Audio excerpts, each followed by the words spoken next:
Kes tahanan lari dari tahanan polis atau SPRM sudah menjadi perkara biasa di Malaysia. Ada yang lari dari lori polis, ada yang panjat pagar dan sebagainya. Dalam episod ini, kita kongsikan 3 kes tahanan lari yang paling viral di Malaysia. Kes pertama ini adalah satu kes terbaru yang melibatkan seorang tahanan warga Pakistan yang bernama Muhammad Hassan.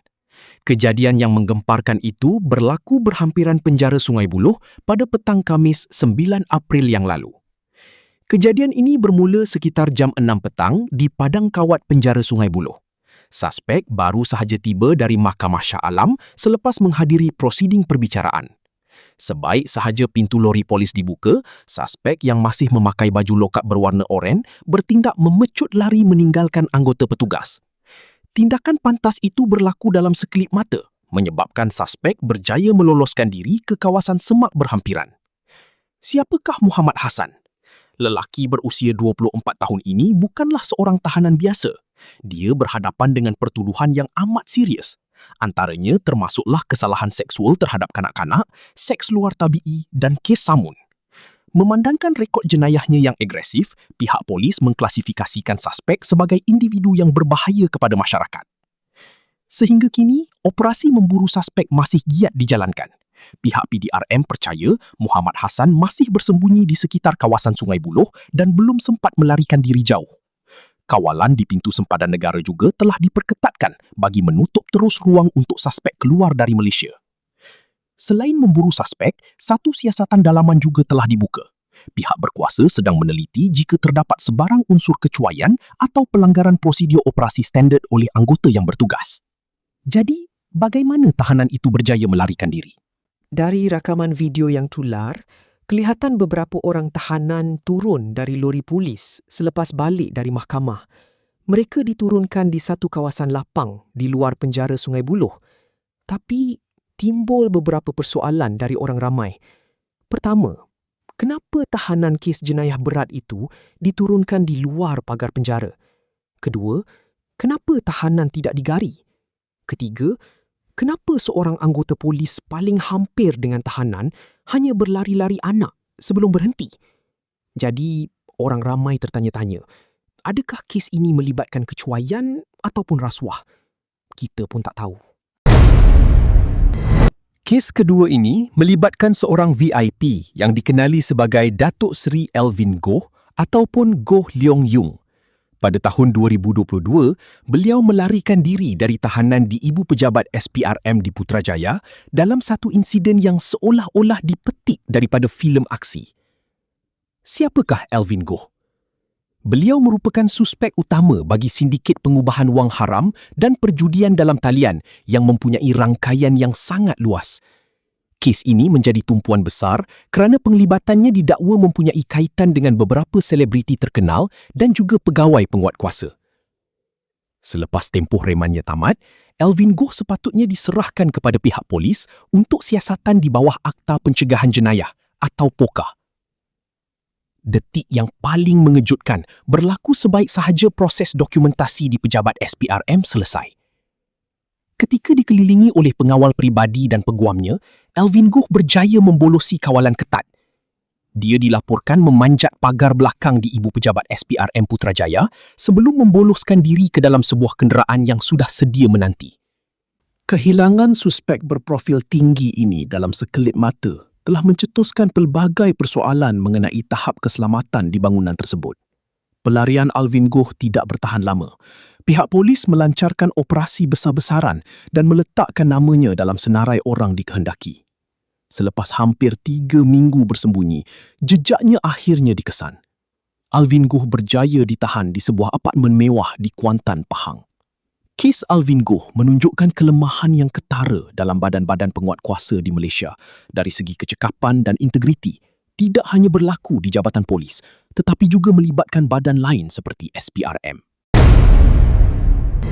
Kes ketiga ini melibatkan seorang lelaki Rohingya yang memperkenalkan dirinya sebagai Long Tiger. Beliau ialah seorang yang agak kontroversi di kalangan media sosial Malaysia. 7 hari bulan 2, 2020, hari Jumaat, kita jumpa di Sweet Garden. Pukul 4 petang. Kelang-kelang tak payah sembang lah bro. Kelang-kelang tak payah sembang. Aku tinggal rumah aku kat Johor ni, aku boleh datang sampai Sweet Garden. Engkau dari Kelang tak dapat datang Sweet Garden bermakna kau poteh lah. Tahu poteh? Kau tanyalah dengan memang India kau. Sunni umbe. Faham? Pakcik-pakcik, makcik-makcik, sekali lagi saya mohon maaf. Kalau tergasah bahasa ke, termencarut kan. Dia ni belagak good dia ni. Faham? Kalau betul bukan kita label kau, datang jumpa. Baru kita tahu siapa label siapa. Okay. Siapa fighter, siapa tak fighter. Baru kita tahu. Sembang macam tak guna. Tapi gentle lah, jangan makan belakang, betul?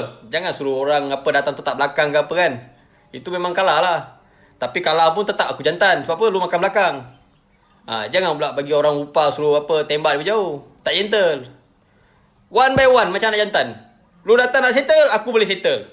Lu datang nak perang, aku boleh perang, tak ada hal. Aku boleh layan, tak ada masalah. Okey, kepada PDRM minta maaf. Ini masalah kita berdua, lepas kita berdua settle, nak tangkap lah. Dua-dua, tak ada masalah.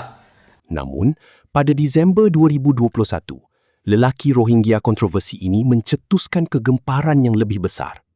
Bukan kerana videonya yang tular, tetapi kerana satu tindakan nekat meloluskan diri daripada gari dan kawalan pihak berkuasa. Beliau menghadapi pelbagai pertuduhan, termasuk jenayah seksual terhadap seorang wanita mengandung. Kejadian ini berlaku di Mahkamah Magistrate Tangkak, Johor. Long Tiger, atau nama sebenarnya Abdul Hamim Abhamid, sedang menunggu prosiding bagi kes pemerasan. Secara tiba-tiba, suspek yang ketika itu masih dalam tahanan polis berjaya meloloskan diri melalui pintu utama mahkamah sebelum memanjat pagar dan menghilang ke kawasan semak. Kehilangan suspek berbangsa Rohingya ini dalam sekelip mata telah memalukan sistem kawalan keselamatan dan mencetuskan operasi memburu secara besar-besaran. Pihak polis Johor bertindak pantas dengan melancarkan op tutup. Sekatan jalan raya diperketatkan di setiap daerah dan gambar wajah Long Tiger diedarkan ke seluruh negara. Pencarian ini bukan sahaja melibatkan anggota di darat, malah unit anjing pengesan K9 turut dikerahkan untuk menjejaki setiap langkah pelarian tersebut. Selama 13 hari, Long Tiger menjadi buruan nombor 1 negara, manakala netizen di media sosial tidak henti-henti membuat spekulasi tentang lokasi persembunyiannya. Namun, pepatah Melayu ada mengatakan, sepandai-pandai tupai melompat, akhirnya jatuh ke tanah jua.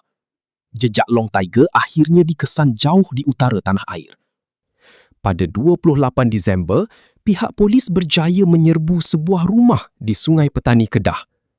Long Tiger ditemui dalam keadaan yang amat berbeza daripada imej gangster yang sering dipamerkannya di internet. Dia ditahan ketika bersembunyi di rumah seorang pondan yang juga kenalannya. Kes pelarian Long Tiger ini meninggalkan impak yang besar. Beberapa anggota polis telah disiasat dan dikenakan tindakan kerana cuai dalam menjalankan tugas.